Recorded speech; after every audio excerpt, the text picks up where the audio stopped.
The Tree of Absolute Freedom.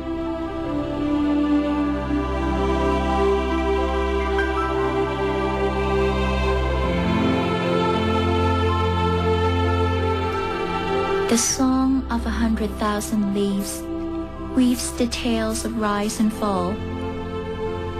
It is the whistling sound of fact, of living life, swung and vibrated by fate. Beneath its big umbrella, under the shelter of the glittering leaves, the real freedom has searched the way out of the embrace of rise and fall, and finally, the door of absolute freedom was opened.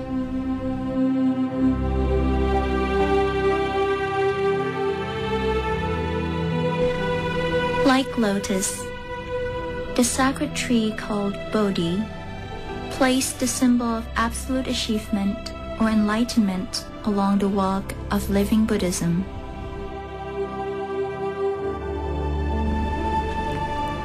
Because the supreme enlightenment that turns former Prince Siddhartha to be the Supreme Lord Buddha had happened under the umbrella of this big tree, yes, through the venue of meditation, along the middle way, or Majjhimaka in Pali language, beneath the shelter of 100,000 leaves with none of the instructor, the supreme enlightenment has been achieved, all by only him. Before the coming of the Buddha statue, this sacred tree called Bodhi, or Vajrapruksh, or Asattapruksh in Sanskrit, plays the role as a kind of satya. The reason being that none can imagine the real Rupakaya, or the physical body of the Lord, because the state of the Buddha is the unity of the two important bodies, the Rupakaya, or the physical body, and the Dhammakaya, or the body of enlightenment, which is possible only through meditation. The Dhammakaya, or the body of enlightenment, permanently existed inside the innermost of the Rupakaya of the Lord.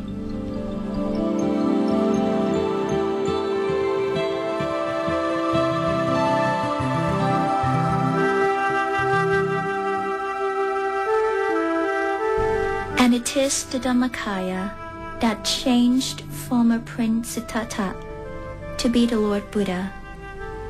Then, to symbolize the Blessed One, the Bodhi tree has been chosen together with empty seat or asana instead of making his statue.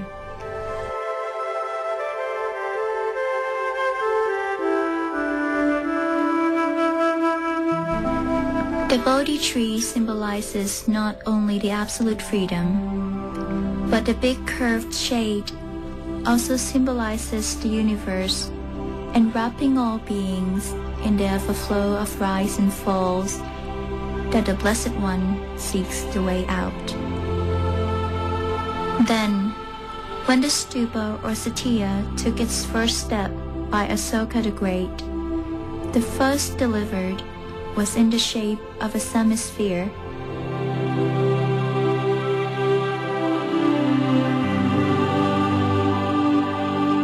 The place or building which looks like a small hill to keep the remains of kings or of the very important people is called stupa in Sanskrit and tupa in Pali. But satya is only in Pali language, means the place or the one who should be respected.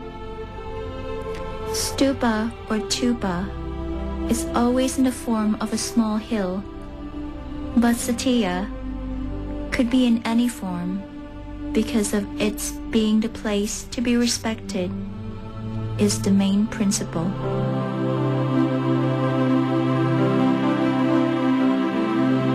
Let's look back at the first step of history of this sacred building. From Bodhi tree to the dome of Sanji, in the very first meaning, the dome represents the whole universe, and the topmost of the Bodhi tree turned to be the Hamika, or the Vajra Asana, aimed to emphasize the enlightenment. The Bodhi tree had been developed to be the parasol above the Vajrasana, or the seat of the Lord Buddha. It is to announce that sitting upon the Vajrasana, under the shade of the Bodhi tree, the former Prince Siddhartha conquered the whole universe, and the way to free himself from the frame of the universe and from the everflow of rise and fall to achieve Majjhimaka, or the middle way, by meditation. The middle way, or Majjhimaka, is the principle of the Supreme Truth. It should be from Majjhimaka and through Majjhimaka. It is represented as the radius perpendicular to the basement.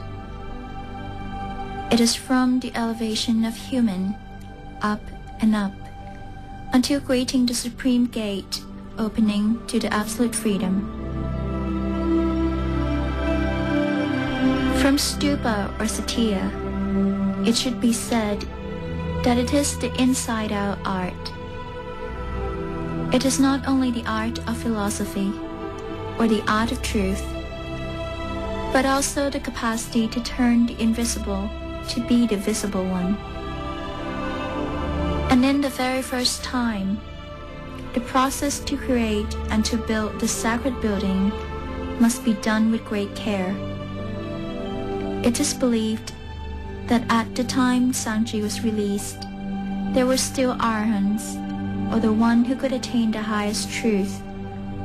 And the most important one is sage Upagupta, who gained high respect from Asoka, the greatest emperor of ancient India in Maurya dynasty.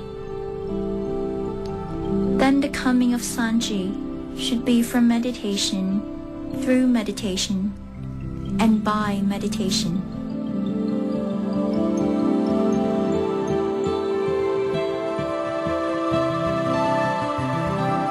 Sanji, the first dome stupa of the world of Buddhism, is lying in history. Time regularly takes its steps from history to present. Now, through 2,500 years, emerges the new one in the venue of living Buddhism, glittering and shining to confirm the light of enlightenment. The Dhammakaya Satya, the modern technology for the ultimate truth.